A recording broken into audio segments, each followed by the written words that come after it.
नमस्कार, इमेज च्यानलको साप्ताहिक आर्थिक कार्यक्रम अर्थ र व्यापारमा स्वागत छ। सदाझै साताभरका प्रमुख आर्थिक गतिविधि, विशेष रिपोर्ट, अर्थ संवाद लगायतका सामग्री लिएर उपस्थित भइसकेका छौं। कार्यक्रम सुरु गरौं यी सामग्रीबाट। विद्युत विकास विभागले चालु आर्थिक वर्षमा जम्मा 764 मेगावाट मात्रै विद्युत उत्पादन हुने जनाएको छ। कोरोना महामारीका कारण विभिन्न ठूला आयोजनाको काममा प्रत्यक्ष असर परेकाले चालु आर्थिक वर्षमा विभागको लक्ष्यभन्दा 436 मेगावाट कम विद्युत उत्पादन हुने भएको हो। चालु आर्थिक वर्षमा 764 मेगावाट मात्रै विद्युत उत्पादन हुने विद्युत विकास विभागले जनाएको छ। कोरोना महामारीका कारण विभिन्न ठूला आयोजनाको काममा प्रत्यक्ष असर परेकाले चालु आर्थिक वर्षमा विभागको लक्ष्यभन्दा 436 मेगावाट कम विद्युत उत्पादन हुने भएको हो। विभागले चालु आर्थिक वर्षको असार मसान्तसम्ममा 1200 मेगावाट विद्युत उत्पादनको लक्ष्य लिएको थियो। चालु आर्थिक वर्षको असार मसान्तमै 456 मेगावाटको माथिल्लो तामाकोशी निर्माण सम्पन्न हुँदैछ भने 52 मेगावाटको लिखु 4 जलविद्युत आयोजना निर्माण सम्पन्न हुने क्रममा छ। यद्यपि कोभिडका कारण अन्य आयोजनाहरूको काम तोकिएको समयमै सम्पन्न हुन नसक्ने विभागका महानिर्देशक नवीन राज सिंहले बताउनुभयो। अहिले हेर्दाखेरि चाहिँ 1200 भन्दा पनि 765 मेगावाटमा मात्रै आउन देखिएको छ। यसको मुख्य कारण भनेको निर्माणाधीन आयोजनाहरू जसको सिभिल कामहरू सम्पन्न भइसकेका छ, इलेक्ट्रोमेकानिकल कामहरू बाँकी छ। त्यो इलेक्ट्रोमेकानिकल कामहरू चाहिँ स्मुथली गर्न नसकेको, टेस्टिङ कमिसनिङ गर्न नसकेको वा सामान त्यहाँ रेडी छ इन्स्पेक्सनमा जान नसकेको, त्यो कारणले गर्दाखेरि चाहिँ कन्स्ट्रक्सनको अन्तिम चरणमा रहेका जसको 80% 90% प्रगति भइसकेको छ त्यो आयोजनाहरू चाहिँ अहिले अलिकति असर परेको देखिन्छ। त्यसले गर्दाखेरि चाहिँ टार्गेट अलिकति मिट नहोला भन्ने छ। विभागले कोभिडले प्रभावित आयोजनाको अध्ययन गरी राहत प्याकेजको व्यवस्थाका लागि मन्त्रालयमा अध्ययन प्रतिवेदन पेश गरेको छ। तर अझैसम्म पनि यो अध्ययन मन्त्रालयमा मात्रै पुगेको र कसले कति राहत पाउने भन्ने टुङ्गो लागेको छैन। त्यसको समस्याको समाधानको लागि एउटा प्रपोजल पठाएको थियो मन्त्रालयमा। मन्त्रालयले त्यसलाई अझ बृहत गरौँ भनेर इपानको मेम्बर मलाई जहाँसम्म लाग्छ उपाध्यक्षज्यूलाई समेत राखेर एउटा कमिटी गठन भएको थियो। कमिटीले विस्तृत चाहिँ प्रतिवेदन दिएको छ। त्यो प्रतिवेदनमा चाहिँ छलफल भइरहेको छ, चाँडै टुङ्गेला। विभागको तथ्याङ्क अनुसार हालसम्म 25,546 मेगावाट उत्पादनका लागि 507वटा आयोजनाले उत्पादन र सर्वेक्षण अनुमति लिएका छन्। तीमध्ये 17,025 मेगावाट उत्पादन गर्ने गरी 267 कम्पनीले सर्वेक्षण अनुमति पत्र लिएका छन् भने उत्पादनतर्फ 240 आयोजनाले 8,520 मेगावाट उत्पादन गर्ने गरी अनुमति पत्र लिइसकेका छन्। हाल 25,955 मेगावाट मागमध्ये नेपाल विद्युत प्राधिकरणले 6,312 मेगावाट, निजी क्षेत्रले 5,287 मेगावाट उत्पादन गरिरहेका छन्। निजी क्षेत्रले 5,287 मेगावाट उत्पादन गरिरहेका छन् भने 14,356 मेगावाट वर्षेनी आयात हुँदै आएको छ। राजस्व अनुसन्धान विभागले सुरु गरेको vehicle consignment and tracking system राजस्व अनुसन्धानमा प्रभावकारी बन्दै गएको जनाइएको छ। यो प्रणाली सुदृढ बन्दै जाँदा राजस्व सङ्कलन समेत प्रभावकारी बन्दै गएको विभागको दाबी छ। तर प्रणाली सुरु गरेको 1.5 वर्षसम्म पनि सबै क्षेत्रमा भने पुग्न सकेको छैन। राजस्व अनुसन्धान विभागले शुक्रबार VCTS पालना नगर्ने विभिन्न फर्म तथा कम्पनीलाई 24,25,000 जरिवाना गरेको छ। विभागले 19वटा फर्म तथा कम्पनीलाई vehicle consignment and tracking system पालना नगरेको भन्दै जरिवाना गरेको जनाएको हो। यस अन्तर्गत क्रेता वा विक्रेताको सामान लोड भएपछि सवारी नम्बर सहित सम्पूर्ण विवरण प्रणालीमा राखिन्छ। सोही आधारमा सवारी साधन ट्र्याकिङ गरिन्छ। यसरी राजस्व छरे न्यूनीकरणका लागि विभागले VCTS मार्फत सवारी साधनको ट्र्याकिङ गर्दै आएको छ। 2076 साल साउनबाट सुरु भएको यस प्रणालीमा हालसम्म 1,05,000 बढी सवारी दर्ता भएका छन्। विभागले VCTS प्रयोग नगर्ने विरुद्ध 3 करोड बढीको मुद्दा दायर पनि गरिसकेको छ। यस प्रणालीले झुटा बिल बिजक प्रयोग गर्नेको संख्यामा कमी आए व्यवसायमा समेत स्वस्थ प्रतिस्पर्धा हुने विभागका महानिर्देशक दीर्घराज मैनालीको दाबी छ। VCTSले पनि यस्ता चाहिँ झुटा नक्कली बिल बिजकको कारोबार गर्नेमाथि नियन्त्रण गरेका छौँ। भन्सार बाहिरभन्दा स्मग्लिङ गरेर सामानहरू चाहिँ ढुवानी गर्नेहरूमाथि पनि नियन्त्रण गरेका छौँ। एउटै कागज देखाएर पटक अब ढुवानी गर्न सक्ने अवस्थाको चाहिँ अन्त्य गरिएको छ। पछि यसरी समग्रमा चाहिँ भेहिकल एन्ड कन्साइनमेन्ट ट्र्याकिङ सिस्टमले ठुलो चाहिँ एउटा चाहिँ सुधारको लागि चाहिँ आधार खडा गरेको छ। विभागले यस प्रणाली सुरु गरेको 1.5 वर्ष बितिसक्दा समेत सबै क्षेत्रका व्यवसायमा भने पहुँच पुर्याउन सकेको छैन। यस प्रणाली साना व्यवसायीसम्म पुर्याउन अझै पनि जनचेतनाका आवश्यक रहेको नेपाल चेम्बर अफ कमर्सका वरिष्ठ उपाध्यक्ष राजेन्द्र मल्लको भनाइ छ। यो VCTS जुन किसिमको मलाई लाग्छ कि अझै पनि यो ग्रासरुटको व्यवसायको नलेजमा यो पुगेको छैन हैन, र चाहिँ यसको व्यापक रूपमा यसको प्रचार प्रसार चाहिँ ग्रासरुटसम्म गर्ने आम व्यवसायीले बुझ्ने गरी चाहिँ एउटा सरकारले प्याकेज ल्याउनुपर्छ हैन, र चाहिँ यो प्र्याक्टिकल्ली भनौँ न ठुला व्यवसायी घरना र चाहिँ एउटा चाहिँ इम्पोर्टर त्यस्तोले मात्र बुझिरहेको छ। तल्लो खुद्रा व्यापारी, महिला उद्यमी, कृषि उद्यमीहरूले यो कुरा चाहिँ अझ स्पष्ट उहाँहरूलाई भएको छैन। इन्टरनेटको पहुँच पुग्ने ठाउँका लागि मात्रै उपयुक्त हुने गरी बनाएको यस प्रणालीलाई दूर दराजसम्म विकसित गरी लैजान आवश्यक तयारी गर्नुपर्ने देखिएको छ। सरकारले चालु आर्थिक वर्षमा करिब 5% आर्थिक वृद्धि हुने जनाएको छ।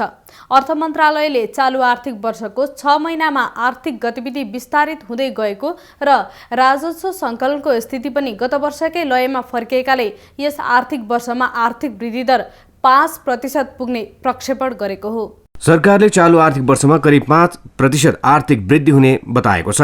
अर्थ मन्त्रालयका सचिव शिशिर कुमार ढुङ्गानाले चालु आर्थिक वर्षमा 5% सम्म आर्थिक वृद्धि दर हुने सम्भावना रहेको बताउनु भएको हो।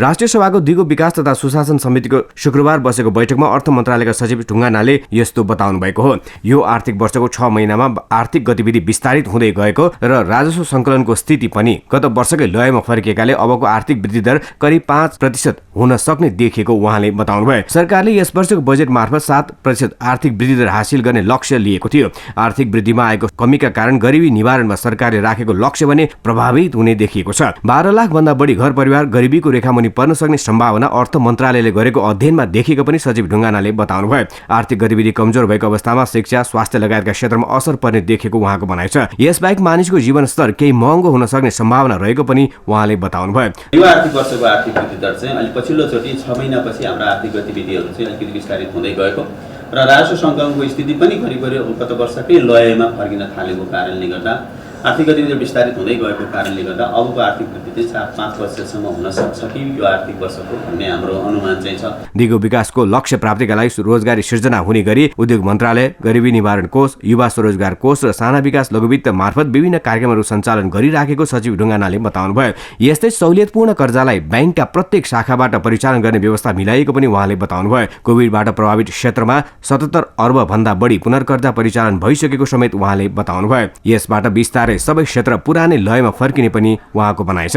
बैठकमा राष्ट्रिय योजना आयोगका उपाध्यक्ष डाक्टर पुष्पराज कणेलले कोभिड अगाडि गरिबी निवारणको सन्दर्भमा ठिक दिशामा काम रहेको तर कोभिडका कारण असर परेको बताउनुभयो। 15 योजनामा बहुआयामिक गरिबी 38.6बाट 11.5 मा झार्ने र मौद्रिक गरिबी 18.6बाट 9.5 मा झार्ने लक्ष्य लिएको तर अहिले प्रभावित भएको उहाँले बताउनुभयो। कृषि र शिक्षा क्षेत्रमा लक्ष्य अनुसार प्रगति हुन नसके पनि स्वास्थ्य क्षेत्रमा धेरै नै सुधार भएको उहाँको भनाइ छ। वाणिज्य, आपूर्ति तथा उपभोक्ता संरक्षण विभागले बजार अनुगमन तीव्र बनाएको दावी गर्न कहिल्यै छाड्दैन। तर बजारमा निरन्तर खाद्यान्न, तेल लगायतका सामग्रीको मूल्यमा हुने गरेको कालोबजारी नियन्त्रण भने हुन सकेको छैन। यस वर्ष पनि कोरोना लगायतका कारण देखाउँदै बजारमा खाने तेल तथा चिनीको मूल्य बढेको छ। तर कच्चा पदार्थको मूल्य बढेकाले खाद्य वस्तुको मूल्य बढेको वाणिज्य विभागका महानिर्देशक स्वयं बताउनुहुन्छ। यसै विषयमा आधारित रहेर विभागका महानिर्देशक नेत्र प्रसाद सुवेदीसँग गरिएको कुराकानी अबको प्रस्तुतिमा। पछिल्लो समय बजारमा खाद्यान्न, तेल लगायत चिनी लगायतका खाद्य सामग्रीहरूको मूल्य वृद्धि भइरहेछ। यसलाई नियन्त्रण गर्नुपर्ने मुख्य अधिकार भएको वाणिज्य विभागले चाहिँ नियन्त्रणको लागि के गरिरहेछ? अहिले उपभोक्ता त प्रत्यक्ष मारमा परिरहेछन्। नियन्त्रण र समाधानको लागि चाहिँ के भइरहेछ? अवश्य हो, वाणिज्य आपूर्ति तथा उपभोक्ता संरक्षण विभागले बजारको चाहिँ भनौँ न नियमन गर्नुपर्छ। मूल्य सम्बन्धमा, उपलब्धता सम्बन्धमा हेर्नुपर्छ। हामी सोही अनुसार नै यो अनुगमनको काम चाहिँ निरन्तर गरि पनि रहेछौँ र बजार अध्ययन पनि गरेका छौँ। बजार अध्ययनमा चाहिँ त्यो रिटेलदेखि लिएर डिलर हुँदै उद्योगसम्म पुग्नुपर्ने हुन्छ। त्यही अनुसारले हामीले काम गरेका छौँ। र यहाँले उठाउनु भएको केही कुरामा जस्तै खाने खानेतेलमा मूल्य वृद्धि भयो एकाध महिना यता, त्यसलाई हामीले उद्योगीहरूलाई नै बोलाएर उहाँहरूसँग विवरण लिएर त्यसको त्यो फेरि ट्याली चाहिँ भन्सारको डाटासँग गरेर पनि हामीले हेऱ्यौँ र उहाँहरूमध्ये केहीलाई अलिक धेरै नै डिफ्रेन्स गराउनु भएकोलाई चाहिँ हामीले साङ्केतिक कारबाही पनि गरेका छौँ, जरिवाना गरेका छौँ 3-3 लाख रुपियाँ। त्यो चाहिँ फाइनल हुँदैन फेरि। उहाँहरूले चाहिँ यदि त्यो भनौँ न विदेशी कच्चा पदार्थ सस्तो भएर आउँदा त्यो डिफरेन्सहरू राम्रोसँग मिलाएर चाहिँ घटाएर देखाउनु भयो भने हामी अब त्यसरी मान्नुपर्ने अवस्था हुन्छ। नभए त्यो डिफरेन्स कायम भयो भने उहाँहरूलाई हामीले मुद्दाको कारबाहीमा पनि जानुपर्छ हामीले भनेका छौँ। साङ्केतिक कारबाही चाहिँ गर्नुभएको छ, हुन चाहिँ कारबाही एक्ज्याक्ट कारबाही चाहिँ कहिले हुन्छ? मैले अलिकति प्रश्न पार्न यहाँ बाँकी रह्यो। जस्तै उहाँहरूले किन बढ्यो भन्दाखेरि चाहिँ उहाँहरूले बढाएकै कारणले बढ्यो मात्रै होइन कि, उहाँहरूले जहाँबाट कच्चा पदार्थ ल्याएर यहाँ चाहिँ आफ्नो प्रशोधन गर्नुहुन्छ, लगभग 90% काम आएकै चिज हो, त्यसलाई केही रिफाइन गर्ने हो उहाँहरूले, रिफाइनरी उद्योग हो उहाँहरू है। त्यस कारणले त्यो कच्चा पदार्थको मूल्यमै धेरै वृद्धि भएर आएको देखिन्छ। हामीले त्यो भन्सारकै डेटाहरू केलायो भने पनि वृद्धि चाहिँ हुनुको पहिलो कारण कच्चा पदार्थको मूल्य बढ्नु भने देखिन्छ। अब उहाँहरूले त्यो मूल्य प्राइसिङ सिस्टम गर्दाखेरि चाहिँ अब कति राख्नुभयो, कच्चा पदार्थको वृद्धिलाई कति राख्नुभयो, अनि साबिकको जस्तै यहाँ अरू ढुवानी त्यसपछि अरू हुन्छ नि कामदारको कुरा, प्रशासनिक खर्चमा कति कति राखेर जानुभयो भन्ने कुरा हामीले विश्लेषण गर्न पाउँछौँ। अरूमा पाइएन। कच्चा पदार्थ तपाईँ घटाएर देखाउनुपर्छ भन्न त मिलेन। त इन्टरनेसनली घटेर आएपछि फेरि घट्छ नै भन्ने कुरो हो। हामी त्यो वेबसाइट पनि चेक गरेर हेर्न सक्दा रहेछौँ। अर्जेन्टिना लगायतको मुलुकबाट हामीले चाहिँ त्यो कच्चा पदार्थ ल्याएर यहाँ तेल खाँदा रहेछौँ। हेर्नुहोस् हामी भाग्यमानी हो कि के हो। त्यस कारणले अब उहाँहरूको र अहिले चाहिँ बजारको अध्ययनले के देखाएको छ भने त्यो उपलब्धता अहिले बढेर गयो। उहाँ कच्चा पदार्थको मूल्य घटेर आउने क्रममा छ भनेपछि त्यसको असर विदिन 1 मन्थ, यो भनेको पनि 10 दिन नागिसक्यो भनेपछि अब 20 दिनभित्र त्यसको असर सकारात्मक देखिन्छ भन्ने हो। त्यति बेला पनि हामीले वाच गरिरहेका हुन्छौँ र उहाँहरूले घटाउनुहुन्छ कि घटाउनुहुन्न भनेर चाहिँ हेर्छौँ। घटाउन पनि उहाँहरू बाध्य हुनुपर्छ भन्ने हो।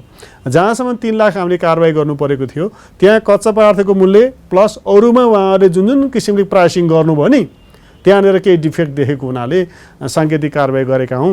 त्यो ठुलो त्रुटि चाहिँ होइन, तर सच्याउनु पर्ने खालको त्रुटि भएको हुनाले त्यो त्रुटि सचिनुपर्छ भन्ने हिसाबले हामीले कारबाही गरेका हौँ। त्यसो भए कतिवटा उद्योगलाई चाहिँ त्यस्तो खाले कारबाही गर्नुभयो जसलाई 3 लाख जरिवाना गर्नुभयो? त्यो 17 उद्योगमध्ये हामी सबैसँग विवरण मागेका थियौँ। मागेका मध्ये गम्भीर त्यो त्रुटि देखिन्छ नि, डिफरेन्सहरू देखिएको 2टालाई कारबाही गरेको। यो उद्योग लेभलको भयो। अब यता रिटेल अथवा डिलर लेभलकोलाई पनि हामी कारबाही गरेका छौँ। पुरानो स्टकमा नयाँ स्टिकर लगाउने अथवा नयाँ लेबलिङ गर्ने, पहिलेको मेट्ने यस्तो काम गर्नेलाई पनि हामीले अन द स्पटै जरिवाना गरेका छौँ। त्यो चाहिँ त्यो इन्डिभिजुअल व्यापारीलाई गरेको कारबाही हो। यो त भयो तेलको कुरा सर। अब अहिले तेल मात्र होइन, चामलमा पनि मूल्य वृद्धि त्यत्तिकै भइरहेछ। चिनीको अभाव देखाउँदै नक्कली अभाव देखाउने अनि बजारमा नक्कली कृत्रिम अभाव सृजना गरेर पनि बजारमा ठगी गर्ने प्रचलन बढेको छ। भने अहिले त अझ लकडाउन र कोरोनाको जोखिम त्यसले गर्दाखेरि हामीले सर्टेज भयो भन्ने खालको पनि देखिया छ। हो, यो नियन्त्रण गर्न चाहिँ विभागले के गरिरहेछ? यसरी पनि त अवैध कालोबजारी त फस्टाइरहेछ। अहिले उठेको विषय खाद्यान्नमा नि बढेको हो कि भन्ने कुरा हो। हामीले यसलाई निगरानी बढाएका छौँ। हिजोसम्मको विवरणबाट खाद्यान्नमा उहाँहरूले बढाउनु भएको छैन, बढाउनु खोजेको जस्तो देखिन्छ। त्यो हुनाले हामीले उहाँहरूलाई उहाँका ती छाता सङ्गठनको यो थोकहरू हेर्ने होइन उहाँहरूलाई बोलाएर कुरा पनि गरेका छौँ। यो अवस्थामा तपाईँहरूले भाउ बढाएर रिस्क लिनु चाहिँ भएन है, तपाईँहरूलाई रिस्क हुन्छ, जोखिम हुन्छ भन्ने हिसाबले आग्रह गरेका छौँ। उहाँहरूको भनाइ हामीले चामलको मूल्य बढाउँदैनौँ, बरु चामलको मूल्य घटेको छ भन्नुहुन्छ उहाँहरू। अब यो अलिकति स्पेकुलेटिभ मार्केट भयो क्या, अनुमानमा आधारित मार्केट जस्तो पनि देखियो। इन्डियामा बढ्दैछ अरे, त्यहाँ बजेट आउँदैछ अरे, यहाँ बढ्छ भन्ने हिसाबले हल्लाको भरमा पनि हामी पछाडि गयौँ कि जस्तो लाग्छ होइन। मैले पनि आफ्नो एरियामा गएर बुझ्दाखेरि बढेको छैन, तर चाहिँ अलिअलि बढाएर बेच्नुपर्छ होला भनेर साउजीले भन्नुभएको छ भन्नुहुन्छ कि पसलले। आफ्नो साउजी भने डिलर डिस्ट्रिब्युटर, त्यसरी चाहिँ नजानु होला है भनेर भन्ने गरियो। तर एउटालाई भनेर अर्थ राख्दैन होइन। त्यस कारणले यो अनुमानमा आधारित हल्ला पनि जस्तो देखियो। बढाएर 10 रुपियाँ बढाएर बेचेको प्रमाण पुष्टि कहीँ भेटियो भने हामी गएर कारबाही गर्न तयारी पनि छौँ। उनीहरूलाई कस्तो कारबाही? हाम्रो टोलीले चाहिँ भेटाएको छैन। कस्तो कारबाही? त्यो 10 रुपियाँ बढाएकोमा प्रति बोरा प्रति केजी अब के हो त्यो हेरिकन हुन्छ। हामी सुरुमा त अन द स्पट जरिवानै गर्ने हो।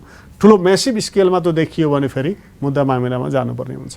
अहिले अब खाद्य सामग्री चिनी दाल गेडागुडीमा पनि त मूल्य वृद्धि भएको छ नि त सर यो बिचको पिरियडमा। त्यो पनि त गेडागुडी लगायतको विषयमा अगाडि बढेको पनि घटेको छ अहिले। अब पहिलेकोमा आयो कि आएन त्यो चाहिँ हेर्नु बाँकी होला होइन। एकचोटि बढेको चाहिँ घटेको पनि छ होइन, त्यसरी हेरिदिनु पर्ला। चिनीमा चाहिँ हामी पनि सशङ्कित छौँ, 2 रुपियाँ 3 रुपियाँ प्रति केजी बढाएको भन्ने विवरणहरू आएको छ। हामीले उद्योगमा एप्रोच गर्न साथीहरूलाई लगाएका छौँ, उहाँहरूले किन बढाउनु पर्यो, के कारण हो, के अहिले नेपालमा क्रसिङ भएको छैन र के हाम्रा उद्योगहरूले उत्पादन गरेका छैनन्, अथवा हाम्रो पुरानो स्टकमा नयाँ प्राइस किन लगाउनु पर्ने, त्यो जस्टिफाई उहाँहरूले गर्नुपर्छ। हेर्नुहोस्, जस्टिफाई नगर्ने बित्तिकै कारबाहीको भागी हुनुपर्छ। त्यो हुनाले हामीले अहिले चाहिँ आँखा उद्योगमा लगाएका छौँ, चिनीको उद्योगमा।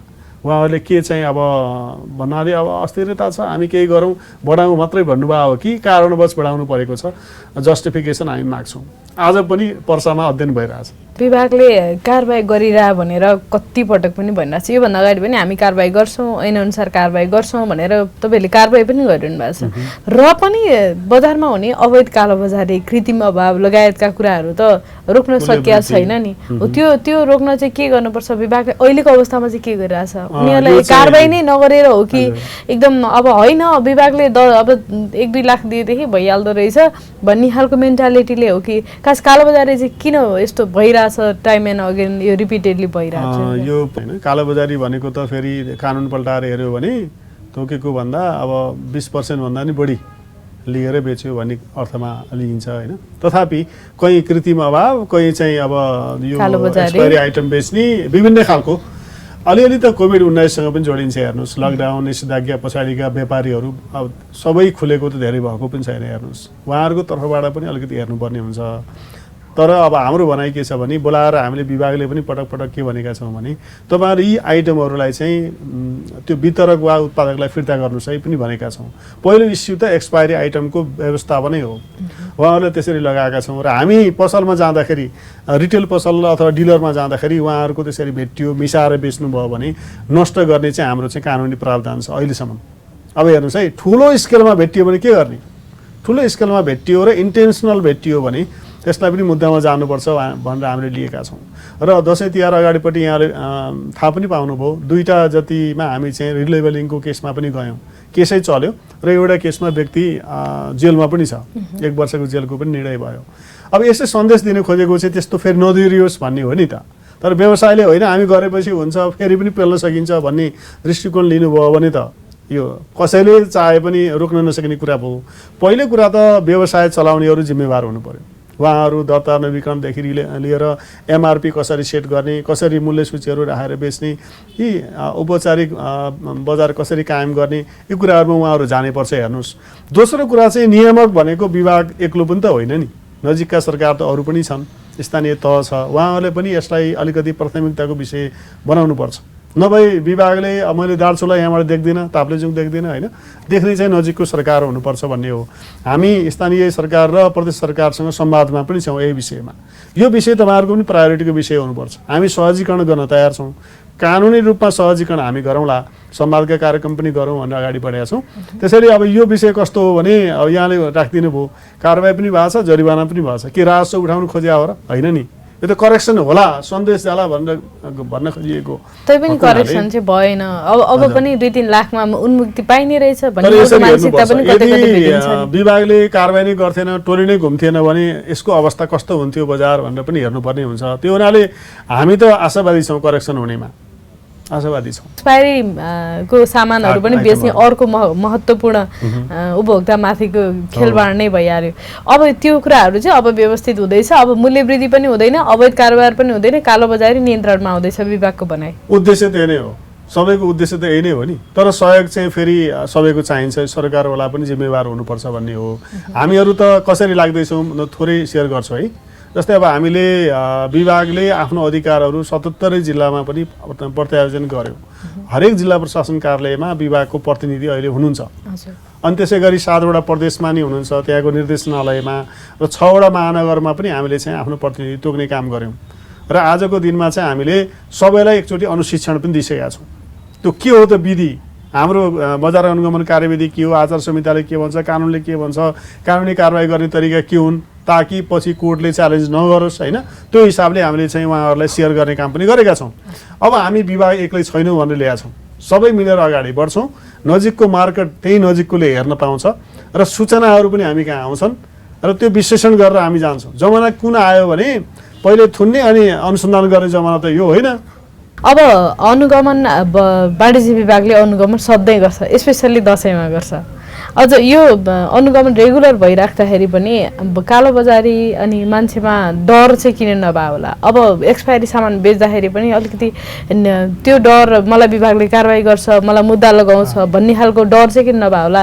किन नियन्त्रण नभए होला? हामी कानुनी रूपमै कमजोर भएर हो कि चाहिँ उनीहरूमा अब जसले कालोबजारी गर्छ उनीहरूमा चाहिँ डर नभए हो कि? खास किन चाहिँ नियन्त्रण उठाउनुभयो? दसैँ तिहारमा धेरै हिँड्नुहुन्छ, अहिले त हिँड्नु भएको छैन कि भन्ने किसिमले उठाउनु भयो। हामी साउन 1 बाट निरन्तर हिँडेका छौँ। हामीलाई अहिले संयोगले चाहिँ सङ्घीय मामिलाबाट 20 जना प्लस कर्मचारी पनि यसैको लागि हुनुहुन्छ, छटिरहनु भएको छ काजमा होइन। उहाँहरूलाई हामीले चाहिँ प्रयोग गर्न पाएका पनि छौँ, उहाँहरूलाई हामीले अनुशिक्षित पनि गरेका छौँ। र हरेक दिन 15 प्लस फर्महरूमा हाम्रो साथीहरू पुग्नुहुन्छ भेलीमा, र बाहिर पनि हाम्रा कार्यालयहरूले त्यहाँको प्रशासन त्यहाँको स्थानीय तहसँग मिलेर अनुगमन गरिरहनु भएको हुन्छ। हिजो पनि कपिलवस्तुमा विराटनगरमा कारबाही भएको आइरहेछ। त्यस कारणले अब हाम्रो डेटाले पनि के देखाउँछ भने 2025वटा फर्म साउन 1 यता हामीले अनुगमन गरिसक्यौँ, विभाग एक्लैले, अरू कार्यालयको अलग डाटा छ। र अब दोस्रो कुरा यहाँले उठाउनु भएको थियो, एक्सपायरी आइटम पनि बेचिरहेकै छन्, लिइरहेकै छन् होइन। अब त्यहाँ प्रभाव परिरहेको होला। यो कुरालाई चाहिँ अझै हामी सघन रूपमा चाहिँ जानुपर्ने देखियो। एउटा व्यवसायहरूलाई जिम्मेवार गराउन उहाँहरूलाई कानुनको दायरामा ल्याउने बुझाउने पनि कुरा रह्यो भने, अर्को चाहिँ उपभोक्ता आफै पनि सचेत भएर जानुपर्ने देखियो। उनीहरूले सोधिदिनु पऱ्यो कि किन यो पुरानोमा बेचेको भनिदिनु सक्नु पऱ्यो। त्यो भयो भने सुधार आउने हो। एकपक्षीय रूपमा सुधार हुँदैन। यो समाज सुधारको लागि त बहुपक्षीय सुधार चाहिन्छ। हामी कानुनी एउटा पूर्वाधार गराउँला, उता सचेतनाको पाठ छुट्न सक्छ होइन। हामीले चाहिँ यो कागजी रूपमा कामको कुरा गरौँला, अनलाइनको कुरा छुटिरहेको हुन्छ। त्यसो हुनाले यी पक्षहरू सबै सुदृढ भएर जानुपर्छ भन्ने लाग्छ मलाई। कार्यक्रम अर्थ र व्यापारमा अब पालो भएको छ व्यावसायिक विश्रामको।